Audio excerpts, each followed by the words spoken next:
Todos nós conhecemos muito bem a história do profeta Daniel, quando ainda muito jovem, estava em Jerusalém, quando o próprio Deus entregou a cidade de Jerusalém nas mãos de um rei chamado Nabucodonosor, rei da Babilônia.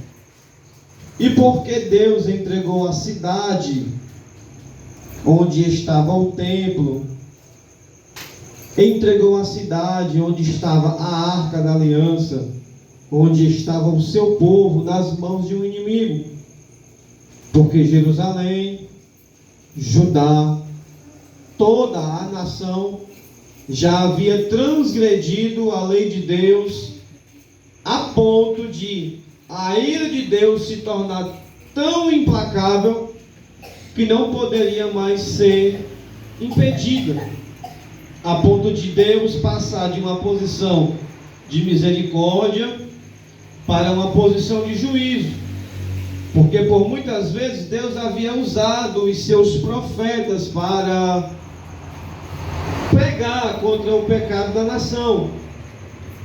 Mas o povo blasfemava dos profetas, murmurava e até apedrejava e matava. Não davam ouvidos, escarneciam.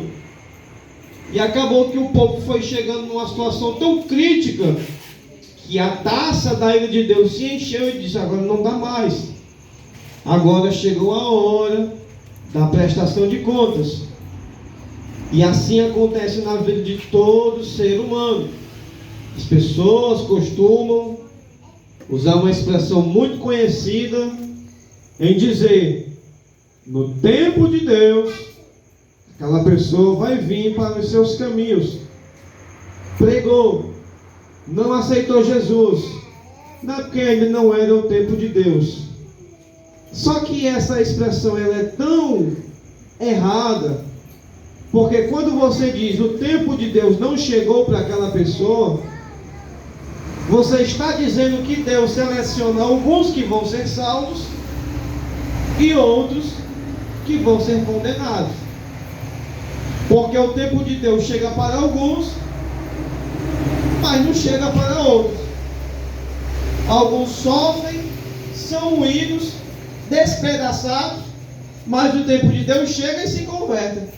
Mas outros não dá tempo nem de dobrar a esquina, são mortos sem o tempo de Deus chegar. Aleluia, Deus. O nosso Deus quer que todos sejam salvos. E qual é o tempo de Deus? Desde o momento em que Jesus bradou na cruz do Calvário, dizendo: Pai, desde agora está consumado. Aí o tempo de Deus chegou para todo aquele que com o coração aberto ouvir e crer na mensagem do Evangelho. Aí pronto, meu filho, o tempo de Deus já chegou para todo mundo. Mas por alguns terem o coração duro, passam por maiores dificuldades até serem quebrados. Outros são tão duros que mesmo passando por tudo que passa, não se deixa dobrar. Aí como é que vai? O paletó de madeira sem Deus. Mas Deus deu a oportunidade. E com Jerusalém não foi diferente. O povo desprezou tanto Deus que a taça da ira de Deus se encheu e o juízo chegou. Quando Nabucodonosor vai a Jerusalém, ele sitia a cidade, não entra alimento, não entra água, o povo fica com fome, fica com sede, fica fraco, e ele vai lá dentro e faz o que quer. Ele leva cativo muitos habitantes da cidade. Eu já falei isso algumas vezes. Ele faz pelo menos 3 viagens em Jerusalém. Na primeira, ele leva Daniel, Misael, Ananias, Azarias. Na segunda viagem, ele leva o profeta Ezequiel, que ainda não era profeta, juntamente com outros 10.000. Na terceira viagem, ele vai lá e destrói tudo. A cidade, o templo e os habitantes que haviam sobrado. Só fica mesmo quem não merecia nem morrer. aos olhos daquele rei. Mas quando Daniel e os seus amigos vão levar os cativos para a Babilônia, eles não vão como escravos. Porque no verso de número 4 de Daniel 1, o rei dá uma ordem: olha, Aspenaz, vá lá e procure jovens em quem não há defeito algum. Eu não quero gente feia no meu palácio, formosos de aparência, instruídos em toda a sabedoria. Ou seja, eu não quero gente feia, eu não quero gente burra no meu palácio. Era isso que Nabucodonosor estava dizendo.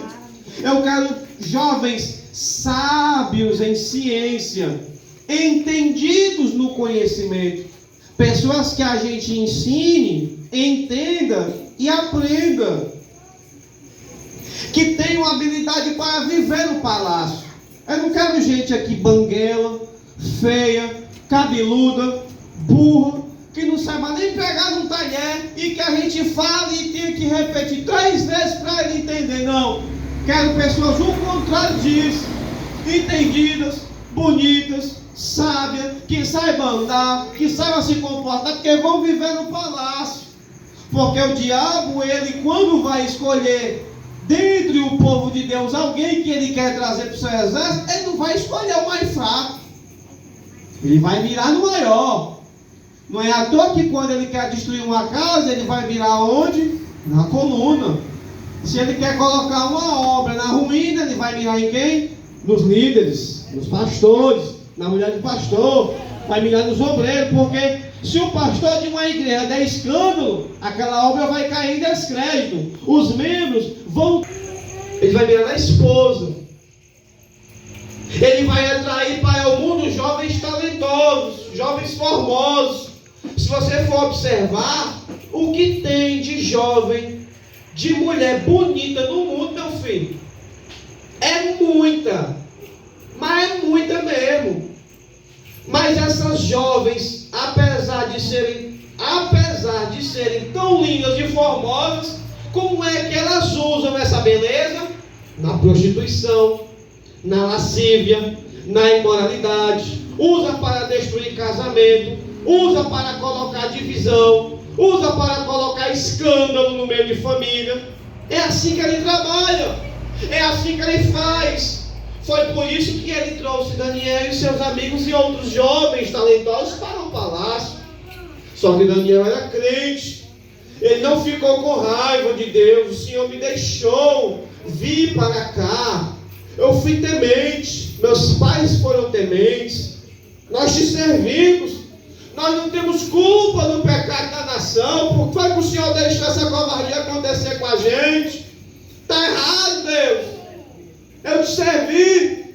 Eu não vou ser crente mais não, porque eu fui fiel, meu Deus. E olha onde eu fui parar, na Babilônia. Cadê meus pais mortos? Aí é como a pastora comentou, Deus aparece em sonho dizendo: te conserta, porque eu vou buscar a minha igreja e tu vai ficar. Aí ao invés de procurar se consertar, vai dizer assim: não vale mais a pena ser